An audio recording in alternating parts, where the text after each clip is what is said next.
আসসালামু আলাইকুম। আমি মাহদি হাসান, বাংলাদেশ। আমি দিল্লি এয়ারপোর্ট থেকে বলছি।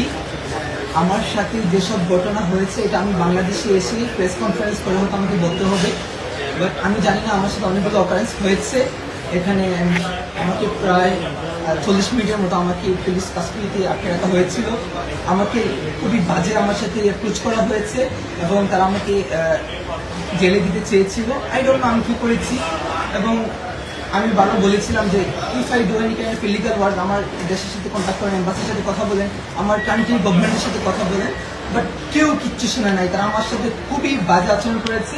আমার 12:40 ফ্লাইট, আমি জানি না ধরতে পারবো কিনা। এখন সাডেনলি আমাকে এখন রিলিজ করা হয়েছে এবং ইমার্জেন্সিতে আমাকে ইমিগ্রেশন দেওয়া হয়েছে।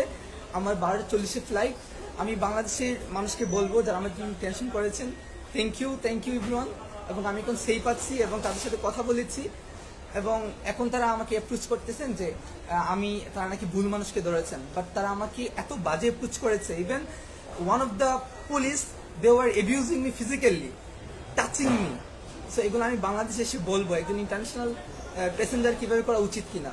So thank you, I am safe now. এবং তারা আমাকে যে অ্যাপ্রোচ করেছিল যে আমি এসআই সন্তোষকে কিল করেছি, এজন্য আমার মোবাইলকে even as I international passenger তারা কি আমার প্রাইভেসি চেক করতে পারে?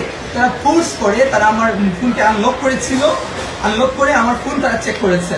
And I will take action after coming to my country, ইনশাআল্লাহ। এখন আমি দিল্লি এয়ারপোর্টে আছি। তারা ইমার্জেন্সি হচ্ছে, আমি জানি না কি হয়েছে। হয়তো আমার দেশ আমাকে সহযোগিতা করেছে, আমাকে তারা ইমিগ্রেশন করিয়েছে এবং বলেছে আমার জন্য ফ্লাইট ওয়েট করছে। তো আমি গেলে পর তারা কি করবে। তো থ্যাংক ইউ বাংলাদেশ। এবং আমার এডমিনদেরকে বলবো প্লিজ এটা কি টাউনের প্রয়োজন আমরা রাখি, কারণ আমি জানি না আমার সাথে কি হতে চলেছে। আমার 12:40 ফ্লাইট। আল্লাহ হাফেজ। বাংলাদেশে দেখা হবে।